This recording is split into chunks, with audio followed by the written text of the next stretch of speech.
Olá pessoal, bem-vindos a mais um Insider, nosso espaço que a gente traz nossos colaboradores aqui para falar um pouquinho mais dos nossos processos e nossas áreas. E hoje eu estou aqui com um convidado super especial, o nosso entrevistador, agora entrevistado, Eduardo Calian, supervisor da área de conteúdo e criação.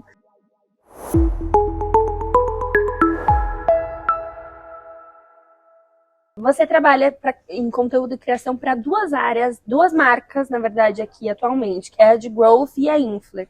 Eu queria ouvir um pouco mais do trabalho para cada uma delas e das duas áreas também, né, de criação e conteúdo. Aqui, a nossa área de criação é um pouco diferente do que as pessoas imaginam que seja, né? As pessoas não entendem o conceito muito de EdTech, a gente é uma EdTech, não é uma agência, então a gente não faz as campanhas em si, a gente faz muito mais a adaptação do conteúdo dos influenciadores para a identidade da marca, a gente dá todo esse suporte de produção de conteúdo para os influenciadores também, e a gente cuida das marcas, então o desafio maior é adequar o tom de voz constantemente para as duas marcas. A gente conversa com públicos muito diferentes e essas marcas elas trabalham muito em conjunto. Então a gente na Infler tem o Cross Media, que é um conteúdo que começa em Infler e termina lá na operação da Ed Growth. Então todo esse fluxo passa pela criação em algum momento. E a parte de conteúdo é muito mais entender o que a gente faz, entrar em contato com os times para a gente conseguir traduzir isso nas redes sociais, nos blogs, em toda a comunicação que a gente faz com o tom de voz certo, com um conteúdo que seja relevante para as pessoas e que também simplifique um pouco esse processo que para muita gente pode parecer complexo do que as empresas fazem. E agora abordando um pouco a parte de gestão, eu entendo que os dois times, então, eles são complementares, né? E como que é gerir cada um deles? Os times são muito complementares e por isso que eles estão sob a mesma gestão. São times criativos e estratégicos que conversam muito. Então a gente, quando fala de tom de voz da empresa, o tom de voz ele é no texto, ele é na imagem também. Então os times trocam muito, né? Então um time tem liberdade de propor coisa pro outro. E no ano passado a gente estruturou a área de marketing, né? E a gente tem uma identidade visual própria, que é o Creative Hub. E isso ajuda muito até na sensação de pertencimento de time, de se identificar como parte de um time maior, né? Por mais que cada um tenha suas sub-áreas, a gente faz parte do time de marketing e todo mundo trabalha muito alinhado para o mesmo objetivo. Uma liderança única também facilita, né, para criar essa linguagem aí bem fluida das duas marcas que a gente trabalha, tanto na parte dos influenciadores, quanto como EdTech e de Growth também, cross-media, etc. É um direcionamento específico, todo mundo trabalha de acordo com esse direcionamento. Eu sempre digo isso para o time, a gente tem o privilégio de trocar com todas as áreas da empresa, então nós somos o time que tem uma visão geral da empresa. E a gente usa muito isso para traduzir o conteúdo, o tom de voz. Muito dos conteúdos que a gente faz de marca empregadora, né, que é um dos pilares que a gente trabalha no marketing, são muito legais justamente porque o time tem muito entrosamento com as outras áreas da empresa. Então a gente entende a linguagem das pessoas que trabalham aqui, então a gente consegue pensar no conteúdo que faça sentido para o colaborador e a gente também consegue traduzir isso para o cliente ou para o potencial cliente ou para a pessoa que acompanha a gente nas redes sociais. Porque a empresa nada mais é do que a gente, né? Então o clima do escritório, até esse espaço aqui do Insiders que a gente tem para a galera poder falar e mostrar, olha, eu sou a pessoa que roda sua campanha, eu entendo muito disso e eu também tenho esses outros interesses. No conteúdo a gente sempre pensa nas personas e para quem que a gente está falando, quem é o cliente, o que essa pessoa pensa, o que essa pessoa faz, do que ela gosta. E nós também somos personas de outras marcas, né? Então essa visão de a gente é parte de tudo isso é muito legal. Agora aprofundando um pouco mais sobre uma das áreas, vamos começar por criação aqui. Quando a gente fala de criação, normalmente a gente já relaciona com design aí, são as pessoas que criam as peças. Qual é o papel do design em anúncios online, na performance desses anúncios? É muito fundamental, assim. O design, ele é um fator muito importante na tomada de decisão e na jornada de compra de uma pessoa, né? Ele, muitas vezes, é o primeiro contato que você tem com um produto ou um serviço. E aí entra o que eu falei antes de entender as personas, né? E o design é, sobretudo, resolver problemas e entender para quem que você está fazendo esse design. Então, você vai anunciar um carro, por exemplo, para quem que é esse carro, né? Então o layout é construído tentando entender quem é que com quem que a gente quer falar. E aí isso se aplica em toda a jornada, porque você tem o primeiro contato com um anúncio online, depois você vai lá você abre o site, e aí quando você entra no site, você é recebido por um layout. O processo de compra precisa ser simples, porque se você tem que fazer muitas etapas para comprar, você perdeu, né? Então entra a parte do UX, do UI, então tudo é design e a gente está em todos os momentos. E às vezes no teatro, né? Eu trabalhei com teatro um tempo, se falava muito que o melhor elogio para um projeto de luz de palco é quando você não percebe, porque ele se inseriu ali no contexto do espetáculo, e o design muitas vezes é sobre isso, né? Você não precisa chamar atenção, você só precisa que ele faça sentido, né? Sim, que ele cumpra o objetivo que ele tá ali. Que exatamente, propondo, porque né? ele é sobre função, né? Ele não é para ser coisa brilhante, chamativa, a não ser que faça sentido que seja brilhante, chamativo. Exato. E aí tem o design focado em marca, que aí eu quero consolidar uma marca para aquela pessoa bater o olho e identificar aquilo. E tem o design voltado para performance mesmo, que é empurrar, num bom sentido, o usuário para fazer a ação desejada, né? Que seria comprar a Air Fryer. Comprar Air Fryer. Exatamente. E, exatamente, aí entra o CTA, onde é que vai estar isso, em que momento isso vai aparecer, e também tem muito disso, né? Quando você trabalha numa campanha maior, que a gente está desde o começo até o final da jornada de compra, você precisa adaptar o layout também para os momentos em que ele vai ser inserido. E às vezes faz sentido, talvez, no começo você ter uma comunicação mais chamativa, e depois uma comunicação que venda muito mais o lifestyle, ou construa uma jornada, né? Então é sempre sobre o que faz sentido, nunca sobre porque é bonito, né? Não, porque é bonito é uma consequência, porque às vezes pode fazer sentido não ser bonito, né? Sim, com certeza. Eu lembro que em 2013, quando eu trabalhava em e-commerce, eu tinha uma diretora que sempre imputava com banners no site, assim, que era o primeiro chamariz, e ela sempre pegava no ponto do botão. O botão tem que ter cara de botão. O que é cara de botão, gente? Eu não sei até hoje, mas os designers entendiam o que era ter cara de botão para fazer a pessoa clicar, para a pessoa que bateu o olho ali no site, no icon, ela já chamar a atenção e entender qual o caminho que ela tem que seguir para realizar aquela compra, para realizar aquela ação, né? Exatamente. E até um botão de banner também tem, inclusive, parâmetros que precisam seguir de destaque, de contraste, né? Sim, precisa sim ter cara de botão, porque senão pode ser confundido com qualquer outra coisa. Exatamente. E não é a intenção. O botão precisa ser muito claro. A pessoa não vai identificar que aquilo é clicável. Exatamente. Ali e vai chamar atenção. E às vezes nem é clicável o botão, às vezes todo anúncio é clicável, mas você precisa botar um botãozinho ali para a pessoa saber que pode clicar. Exatamente, como uma linha de chegada ali, ó, tipo, isso é o que você tem que fazer. É igual quando você vê um botão vermelho, assim, que você fala assim, o que faz? Preciso clicar. Deixa eu apertar. Sim. E é isso, o botão, ele precisa avisar que é um botão. Oi, sou um botão. Sim, ainda bem que a gente tá nas cadeiras certas, né? Porque eu, desde então, nunca tinha entendido que era cara de botão em 5 segundos. Eduardo me explicou. Muito tem bom. Que ter botãozinho. Ainda falando de design, aproveitando aí a leva do começo do ano, a gente recebe alguns relatórios, eu pelo menos acompanho muito relatório de tendência, tanto de conteúdo quanto de design também, porque é um assunto de interesse, eu acho super legal entender como vai se desenrolar. E é uma pergunta minha, assim, que é uma pessoa que tem um conhecimento próximo, mas não tão próximo com a área, e queria entender a sua visão de a gente tem uma fórmula do que funciona e do que vai performar, do que vai desenrolar aí, falando de design mesmo, ou essas tendências, elas vêm para ir requentando algumas coisas. Eu sei que tem, assim como a moda, né, a gente tem coisas resgatadas, né, mas eu queria entender qual o papel dessas tendências aí dentro do design, dentro de campanhas, por exemplo.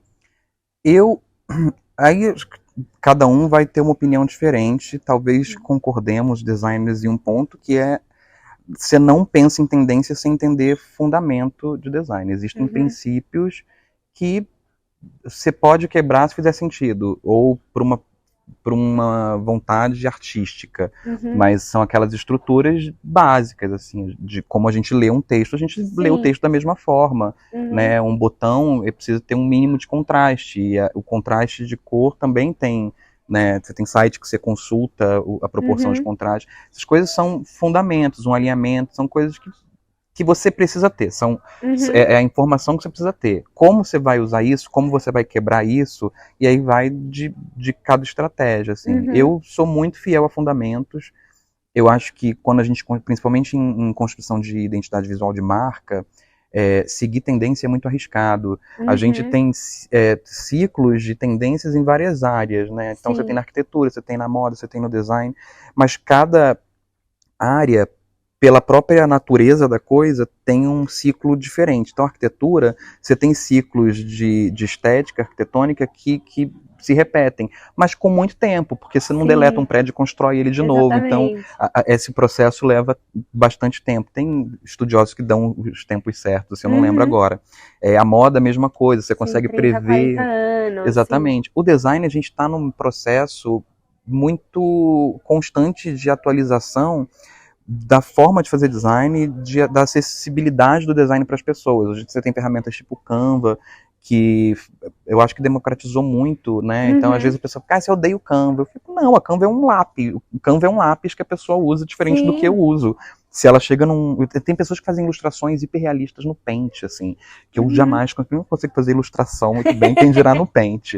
Porque, vamos esclarecer, né? Design não é a mesma coisa que ilustração, não são especialidades diferentes. Exatamente. Então, cada pessoa vai usar a ferramenta que melhor usa, né? Então, as tendências de design, elas vêm, eu acho muito legal, eu acompanho também para ver o que está sendo feito.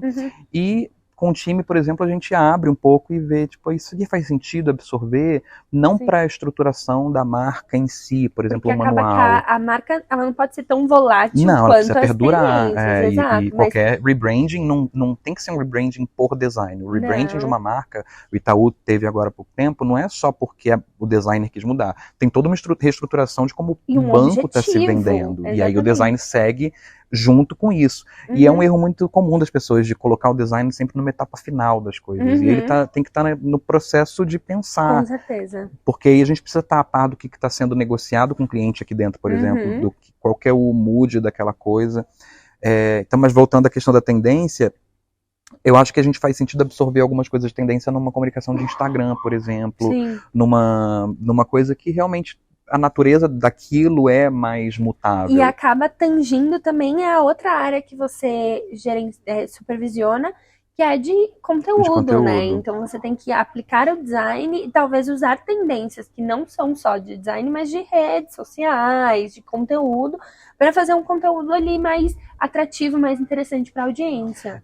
Na área de conteúdo, é isso, assim, a gente está nessa transformação social mesmo de redes sociais então toda semana muda, o Instagram agora está entregando mais carrossel, o Instagram agora está entregando mais Reel, e outras redes sociais, então assim, precisa sempre a gente dar um espaço para trás, olhar, e aí entra muita parte de dados e análise de dados, aí o que está performando, o que não está performando, onde está performando, e aí a gente decide, inclusive, em comum, né, o design e no conteúdo a gente decide, assim, se a gente segue a tendência daquilo, cara, o Instagram tá entregando mais carrossel, a gente segue para ter mais, ou a gente entende que esse conteúdo faz mais sentido tá num outro formato, que talvez a gente perca um pouco o alcance, mas é do jeito que a gente entende que a empresa precisa se colocar, né?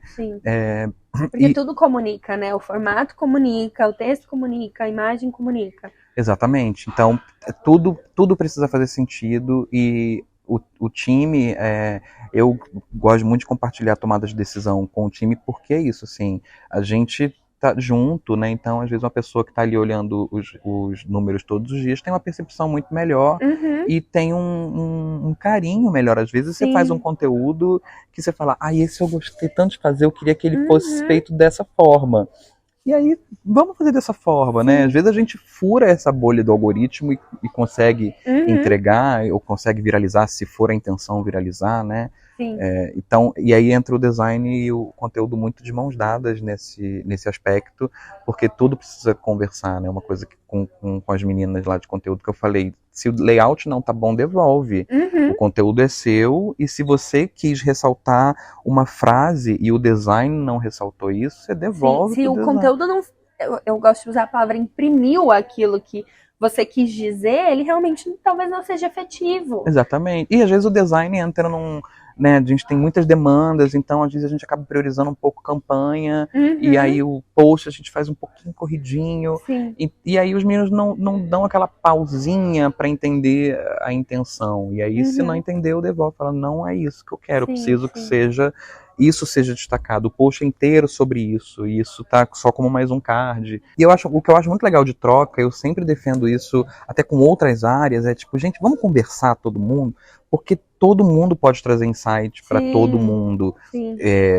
Os meus times são pessoas criativas, a gente tem muito a contribuir com outros times, e a gente também pode ouvir, como já ouvimos várias vezes aqui dentro, sugestões de outras áreas, de coisas que a gente fazia. Eu falei, nossa, sim, precisava de uma visão diferente, né? E criatividade nada mais é do que fazer essas conexões não óbvias, né? Então, quanto mais referências você tem, mais fácil fica de fazer essas conexões. Então, essa troca acaba sendo muito rica para todos os times, né? Para todo mundo ter ideias diferentes, para sair daquela sua bolha, porque às vezes o designer também está ali acostumado com o fluxo criativo e alguém puxar ele para fora pode ajudar, pode ser rico no aprendizado e no desenvolvimento dele, né, como um todo.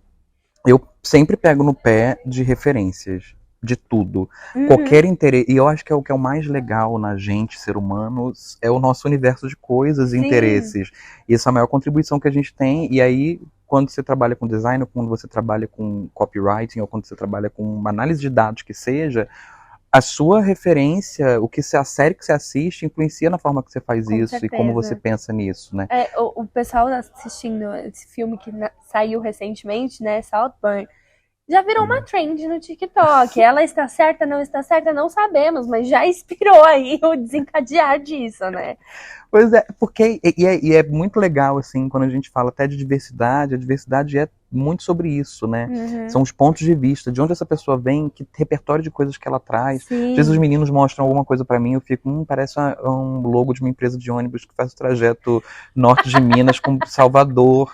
E eles ficam, impossível, Eduardo, você ter essa referência, porque eu tenho. E aí, olha, realmente parece. E não necessariamente quer dizer nada, assim, tipo, se segue ou não, não é isso a discussão, mas existe esse campo de referências, e é muito legal quando eu mostro alguma coisa para os meninos, eles me trazem uma referência de LOL, que eu não tenho, ou de alguma coisa que eu não tenho, e a gente tem, essa troca é muito legal, assim, e o quanto isso agrega e acrescenta no trabalho dos outros. Essa troca entre os times, entre as outras áreas, são coisas que a gente leva, eu acho que para a gente como ser humano e profissional, né? O legado que as pessoas vão deixando na gente, o quanto a gente consegue impactar. Tem um negócio que é muito bobo, eu não sei se é coisa de geração, mas eu adoro quando eu vejo o trabalho que eu fiz no offline. Assim. Porque no online, no digital, é muito assim. Eu subo um post no Instagram. Agora, um outdoor, uma vez. Parece mais factível, né? Parece real. Existe no mundo, né? Eu passei numa empresa que eu trabalhava e tinha todos os cartazes da empresa que eu tinha feito. Eu fiquei, eu fiz. Eu amo. Eu passo pela mesma experiência, talvez também geracional, porque a gente é quase ali da mesma. Será? Quase.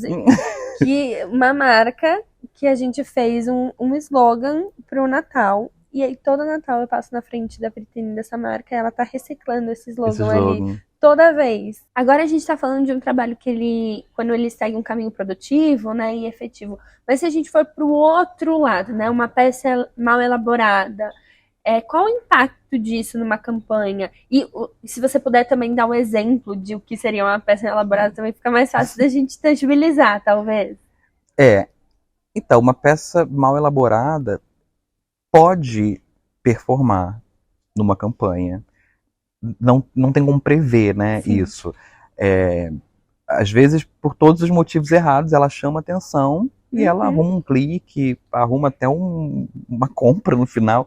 É possível, mas é um caminho incerto. E aí, quando a gente está trabalhando com dinheiro de cliente, a gente não quer trabalhar com caminhos incertos, porque a gente precisa, então tudo precisa ser otimizado, mas obviamente uma campanha mal elaborada, uma peça mal elaborada é a coisa que a gente mais evita. E é engraçado porque, pensando aqui um pouco melhor, eu penso pouco numa peça mal elaborada, assim. Sim. Numa peça em cima, eu penso em elementos que talvez não funcionem numa Uhum. peça bem elaborada. Como a gente tá aqui, né, falando do que a gente faz aqui, a gente roda o formato de cross-mídia, então uma comunicação que vai subir como banner, tudo mais. Então a gente segue muito à risca a identidade do cliente, não tem muita margem para inventar a moda ali, Sim. né? Sempre há margem para propor soluções inteligentes e criativas. Então, principalmente porque a gente trabalha com um formato de Google e AB, que muitas vezes são formatos de peça muito estreitas, muito pequena, que é o formato do Google daqueles banners que vão encaixar ali no... onde der. Onde der, eles estão se encaixando. Às vezes dá uma nesguinha assim no final e tá ali o banner. Exatamente. E é isso, e às vezes o cliente quer que tenha um copy desse tamanho num banner que é desse tamanho. Sim. E aí a gente fala, senhor cliente, vai ficar ruim. E o cliente fala, não, mas não recomendo. Eu quero que fique assim. E aí a gente entende, bem, o cliente manda, né? É ele que tá, a peça é para ele. E aí a gente tenta sempre propor uma solução. Então, que talvez se a gente diminuir esse copy dessa forma, funciona. Ou então se a gente... E aí entra o espaço da criatividade e existe o que eu disse antes do design para resolver problemas. Existe o problema, não dá para ler. O outro problema, o cliente quer que esse texto entre, como a gente consegue resolver isso?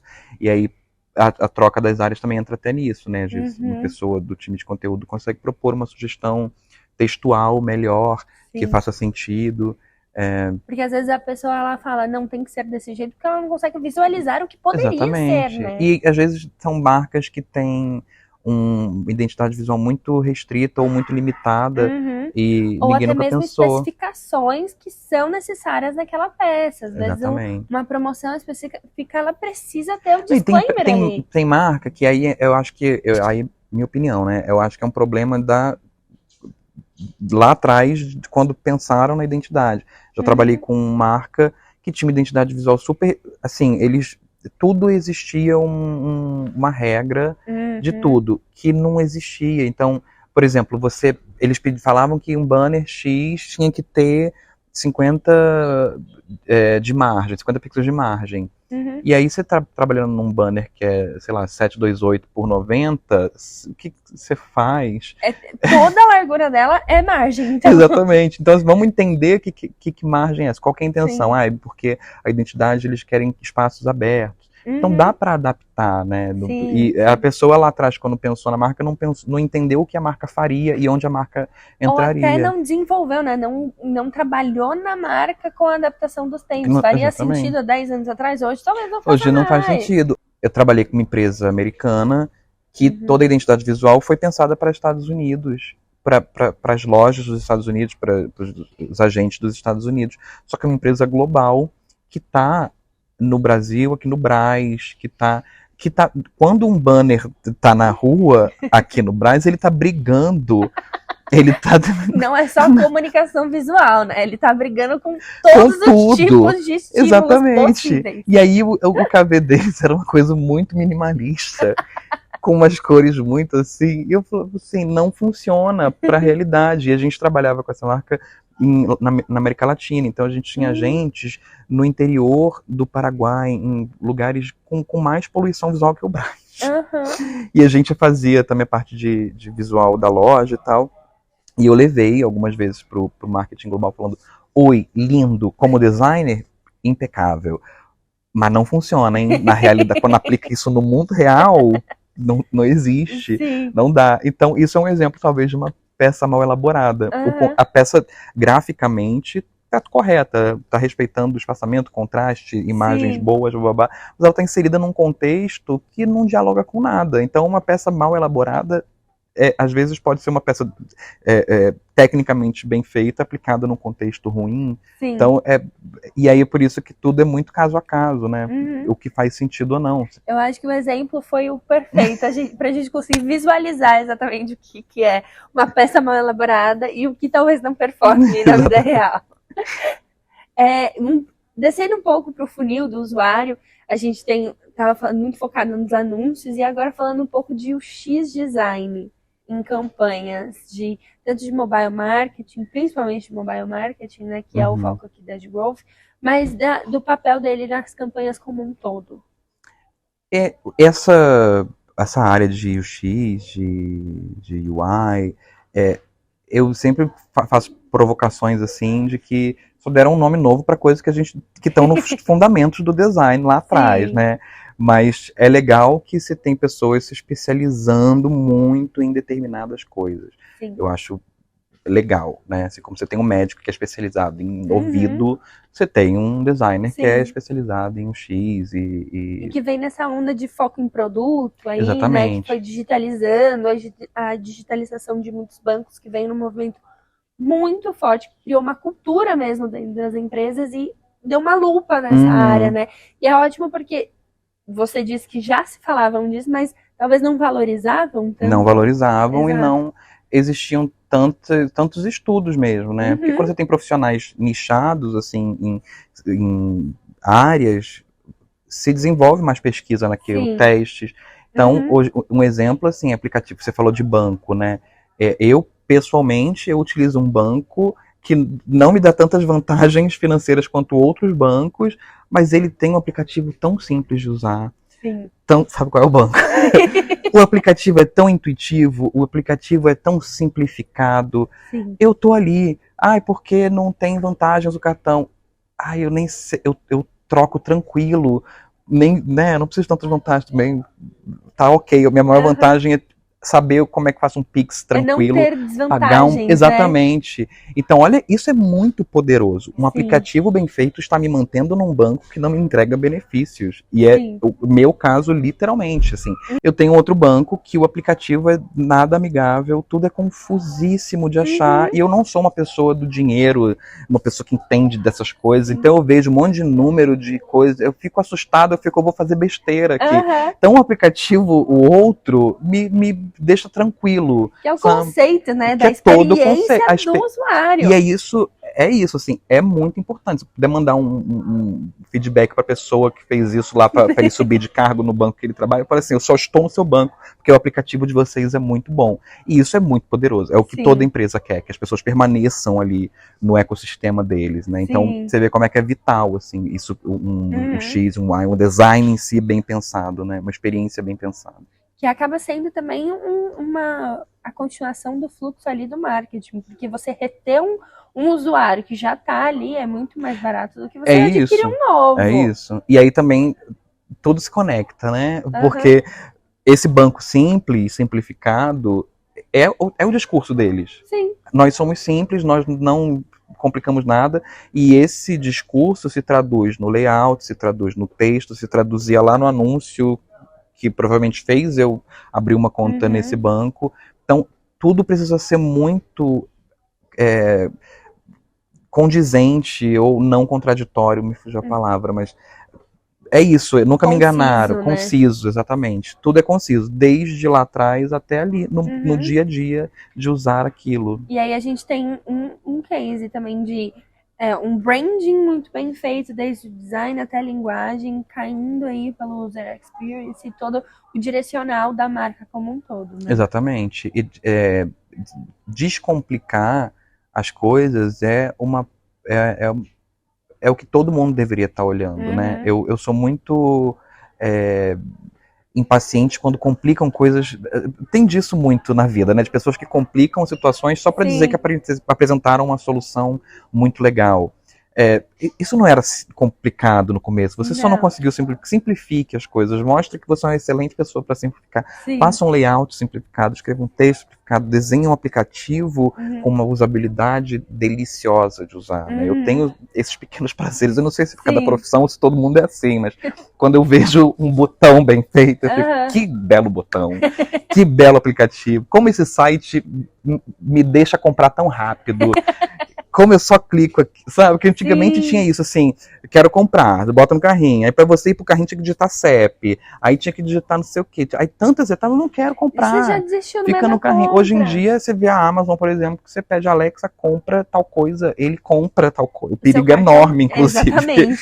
Temos cases de crianças comprando. Exato, mas tem filtro disso, eu acho, que você desabilita essa função. Eu acho que talvez venha até desabilitado se você ativar. Sim. Mas é isso, você tem uma caixinha de sonzinho ali que você usa pra ouvir ouvir música, pedir para ligar a luz. E você pode pedir, sei lá, uma compra recorrente, filtro de aspirador, que você compra sempre. Você fala, compra o filtro, 3, e compra um filtro, chega na tua casa. O que é mais simples que isso, né? Então, assim, essa jornada, a jornada de compra, esse momento da decisão é importantíssimo. Então, quanto você simplifica isso e quanto você facilita para a pessoa chegar lá, que delícia, que sabor. Excelente. A gente falou muito sobre criação, sobre criatividade, sobre design, e agora indo para a parte do texto. Qual o papel dele, qual a importância dele em campanhas, qual o peso dele nisso? Também é fundamental, né? É a outra parte ali, outra metadinha da laranja. E eu acho que o processo de pensar o texto é muito dentro do que a gente falou até agora. Assim, é um texto pensado para falar com aquelas pessoas, né? Adequar aquele texto para aquilo. A gente fala muito de storytelling. E o que é o storytelling? É você envolver as pessoas numa narrativa. Biologicamente a gente entende as coisas melhor quando está dentro de uma narrativa, né? Tem aquelas na escola o professor conta historinha para lembrar tabela periódica, porque a gente entende narrativas. Nós somos naturalmente preparados para entender narrativas e o texto aplicado numa campanha ou numa identidade visual, a narrativa que se conta através do texto, como você se conecta com o cliente ou o usuário, é como a pessoa vai visualizar a sua empresa, a persona da sua empresa, né? Se você escreve um texto, e aí, pessoal, imediatamente você cria uma persona de alguém que fala, e aí, pessoal.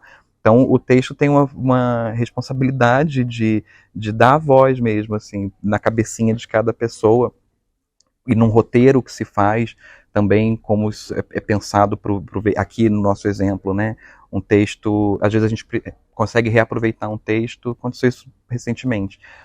Conseguimos reciclar um conteúdo que era muito bom para ser desperdiçado, entre aspas, com uma única coisa, e aí o texto já estava feito numa linguagem que dava para adaptar. Isso é legal, né? De você poder dar vida a uma marca, a um anúncio, através do texto, assim. Eu tenho, e aí talvez seja geracional, eu tenho muito apego com texto bem escrito. Eu não sei se a geração de agora se preocupa tanto com um bom texto escrito. A geração de agora se preocupa com narrativas, né? Você vê no Twitter as threads, que todo dia é fofoca em thread, como se conta isso, é uma linguagem muito própria dessa forma, né? E como se ilustra isso, cheio de erros de português, cheio de coisa, mas comunica com quem precisa comunicar, que é quem quer ler threads, né? Eu me dou um pouquinho de, não, tá errado, mas comunica a linguagem, e é muito legal porque as pessoas pegam, você vê que alguém que agora abriu um Twitter que vai só falar de fofoca, de não sei o que, segue o fio, ele se usa, né? Ele usa os mesmos as mesmas formas de dizer as coisas do que os outros. Vira um padrão que todo mundo repete e é muito orgânico. Ninguém ensina PPT de como escrever um texto. Absorve. E aí, quando você é um profissional que escreve texto, você precisa estar atento a isso, entender, para ser sua ferramenta. Se em algum momento você precisar conversar com esse tipo de pessoa que consome isso, talvez seja um caminho fácil você aproximar a sua escrita com a linguagem que a pessoa está familiarizada. Isso é muito poderoso também, essa comunicação textual, né? E que tem que ser muito bem feito, porque senão muito vai parecer um careta ali tentando se adaptar. Exatamente, um Michael Scott, assim. Exatamente. Exatamente.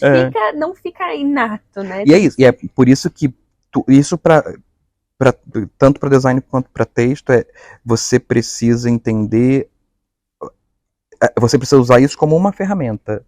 Você não pode ser só isso. Você, usando o mesmo exemplo do fio de fofoca no Twitter, você entender isso e usar isso como uma ferramenta para se comunicar é uma coisa. Você não ter outro repertório e só saber escrever aquilo é outra. Tudo bem se você só escreve o texto no Twitter, mas se você está escrevendo para marca e tudo mais, você precisa entender que existe essa linguagem e talvez em um momento você use. Talvez em algum momento você precise escrever um texto mais formal, quando você vai fazer uma apresentação comercial, talvez o texto que você coloque ali seja um pouco mais incisivo, persuasivo. Tudo isso são ferramentas. Você não pode ser refém, ou você não pode ter só uma ferramenta, né? Aí não tá mesmo para nada, né? Se já é só um martelo, o que você martela? Como você enxerga isso, o papel do texto nesse cenário tão dinâmico de hoje? Eu acredito que o texto ainda tem um peso de a gente valoriza o texto, né? Eu acho que a geração Z é muito vídeo e é tudo muito rápido. E é muito engraçado que agora são aqueles 2 vídeos simultâneos que você tá ouvindo um e vendo o outro, que é uma pessoa estourando bolinha. Tudo muito visual. É, assim, é um hit, um volume de informação que se consome, mas ainda existe um poder do texto de dar um certo peso no conteúdo. Então, você vê um vídeo ali no TikTok, você ganha uma primeira informação, mas depois você dá um Googlezinho ou você procura um conteúdo mais estruturado sobre aquilo. E aí, de novo, são as ferramentas. Quando você está gerindo redes sociais de uma empresa, ou quando você é uma empresa que tem rede social, não adianta você usar a trend do vídeo e falar, galera, não sei o que, check. É teu público é a galera do não sei o que, check. Faz sentido você usar isso? Ou faz sentido você usar isso para ganhar um alcance e as pessoas procurarem saber quem é você? Quando as pessoas chegarem lá, o que você tem pronto? Então, eu gosto de ter um belo conteúdo textual, obviamente um conteúdo em vídeo também, um conteúdo para as pessoas escolherem como elas querem consultar, como elas querem consumir. Então, mas eu acho que as marcas que se colocam como fonte de informação, né, que elaboram conteúdos para o mercado, você tem muito conteúdo textual ali para você parar e você ler, você poder anotar, ter referência. O vídeo não tem, por mais que tenha a rolagem ali que você consegue voltar, às vezes quando é vídeo curto não tem, então você tem que esperar o vídeo dar o loop. Então, às vezes um conteúdo de texto você consegue parar o texto ali, anotar, copiar. Eu acho que o texto ainda tem um poder de dar um pouco mais de seriedade, digamos, para um conteúdo, né? Sim, sim. Eu sou também eu já tô começando a me sentir uma geração um pouco velha, e para mim existe uma diferença muito grande de absorver conteúdo, replicando, anotando ele, do que simplesmente vê-lo. Então, eu acho que talvez seja isso mesmo, geracional, de entender seu target, o que funciona e o que não funciona. Isso. E a gente tá no meio de... E é uma visão mais sociológica, não sei. A gente tá no meio dessa transformação da comunicação e do conteúdo. E é muito doido, porque os ciclos estão cada vez mais curtos. A forma que se consome conteúdo agora é muito diferente de como... Não muito diferente, mas é diferente de como se consumia no ano passado. As tendências é isso, agora tá na moda esses fios de fofoca, meu Twitter só tem isso, uma loucura. Vai mudando, e aí agora surgiu isso que eu falei dos vídeos dividido. Quanta informação você quer ao mesmo tempo, meu anjão? Como é que você dorme depois? Porque eu não consumo e não durmo.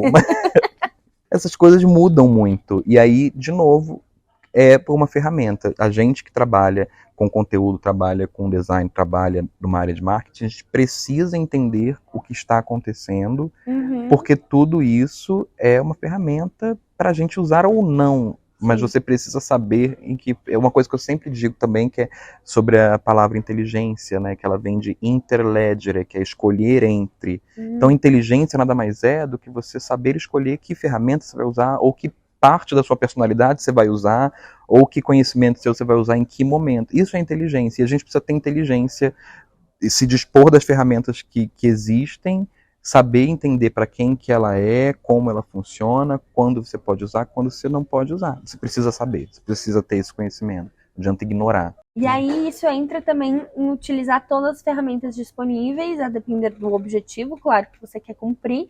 E aí, por exemplo, de trabalhar com material rico. E aí eu queria também ouvir de você a sua visão e entender também qual a importância dele na construção de uma campanha. Queria também aproveitar aqui o gancho. Eu vou dar um spoiler para jogar aqui para o Eduardo, que a gente teve uma dinâmica muito incrível aqui, desenvolvida por ele, que foi exatamente para desenvolver material rico.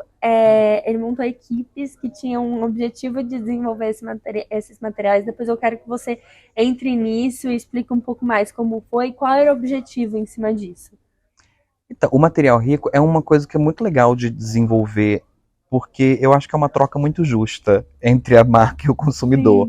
A gente está te dando um super conteúdo, uma coisa que vai te agregar muito, e o cliente está feliz, ele está vendo aquilo, e a gente tem um espaço ali de colocar nossa explicar para eles o que a gente é, mesmo que de uma forma muito subjetiva. Então, o texto, o tom de voz, a narrativa que se constrói no material rico é muito importante, que é ali que a pessoa vai estar dedicada a consumir algo que a gente construiu para ela. É ali que a gente vai, é o momento de se mostrar para a pessoa, assim, para o cliente, para o consumidor. Então, o layout também é a mesma coisa. Então, eu acho que é uma troca muito justa o material rico, e eu acho que é legal fazer por isso. Assim, a gente não sente enrolando ninguém, tipo, olha, é isso, é um material nosso que a gente preparou, você vai consumir, você vai entender o que a gente faz, e a gente também vai te agregar informações, a gente vai abrir, né, caminhos, possibilidades. Até se você tem uma empresa que pode até ser concorrente nossa, a pessoa vai receber, para entender o que a gente faz, como a gente faz. Então, eu acho o conteúdo rico uma troca justa. A gente lançou o guia completo do marketing de influência, e a gente tinha infográfico também, que eram tendências para o marketing de influência. Eu acho que para o time foi legal fazer, também por causa da dinâmica, né? E já respondendo, esse conteúdo, a ideia foi de aproximar os times. Foi quando eu assumi os 2 times, né? Fiquei cuidando das 2 áreas. E aí eu sempre defendi muito isso, de que os times precisam estar muito perto, trabalhar muito juntos. Então a dinâmica foi misturar 2 de cada time. Então tinha 2 designers em cada time, copy, social, e pensar, e existiam muitas etapas e muitos critérios de avaliação disso. Então como cada um sabia pedir ajuda, por exemplo, que era uma coisa que às vezes eles não conseguiam. Tipo, em que momento eu peço ajuda quando eu estou fazendo um conteúdo? Muito cedo, a pessoa às vezes vai me bagunçar a cabeça. Muito tarde, eu vou ter que reescrever. Então eu sempre falava, olha, está bom momento de pedir ajuda para esse conteúdo. Eu estou à disposição, Matheus, né, o diretor, estava à disposição. Lideranças também, tinham lideranças dos squads, que são pessoas que têm aspiração de se tornar gestores. Então a gente criou esse micro-universo controlado de gestão para entender os desafios, para eles entenderem os desafios que eles podem ter, e eu também consegui dar suporte, identificar gaps. Foi um processo muito legal, para mim. Eles ficaram nervosíssimos. Um outro objetivo disso era treinar eles para apresentar conteúdo, né? Que é super importante. Que é super importante. E, às vezes, o seu trabalho. Vender seu trabalho. Às vezes sobra muito pro gestor. É o trabalho deles. Eles dedicaram muitas horas fazendo aquilo. É legal. Só que aí entra nervosismo, entra não saber muito. E uma coisa que é muito comum é de não saber às vezes o que é o mais importante daquilo. Aí o nosso trabalho como gestor é sempre direcionar. Isso é o pulo do gato, é aqui que você vai gastar tempo. Isso são calos que a gente vai adquirindo. Então, às vezes você vai apresentar alguma coisa para a diretoria, e aí acaba a gente tomando a frente, porque a gente sabe que a diretoria tem um tempo muito rápido, a gente precisa focar no que eles vão olhar muito. E aí eu sempre converso com eles, olha, deixa eu apresentar, mas observa onde eu estou apresentando. E aí depois a gente vai dando espaço. Então esses conteúdos, no final, eles precisavam apresentar. E precisavam entender, o líder do squad precisava fazer essa divisão e entender o espaço que dava para cada um de acordo com o cargo, né? Não exigir nem muito mais, nem muito menos. Obviamente, eu estava ali dando suporte o tempo inteiro. Parecia Masterchef, assim, na reunião. Eles ficavam nas reuniões e eu ficava andando de uma para outra, assim. Eu era a Paola, eu acho. Ai, tá bom. Eu gosto dela. Então, eu falei com eles assim... E no dia da apresentação, estavam super nervosos, e eu tava com dó, mas ao mesmo tempo tava achando engraçado, porque era pra mim, não era pra um cliente, era para os nossos colegas e tal. E todos apresentaram muito bem, souberam muito vender o que fizeram, porque cada um apresentou muito a parte do que fez. Foi uma dinâmica muito gostosa, assim, de participar. E o produto final foi tão bom em todos os aspectos, que assim, a diretoria pegou esse conteúdo que a gente mandou só para eles darem uma olhada, tipo, olha, é o que eles apresentaram, a gente ainda vai olhar junto para revisar, e já saíram mandando para as outras pessoas. Eu falei assim, não, de tão bom que ficou, assim. E foi um conteúdo que eles trouxeram um tema, eles pesquisaram, eles desenvolveram.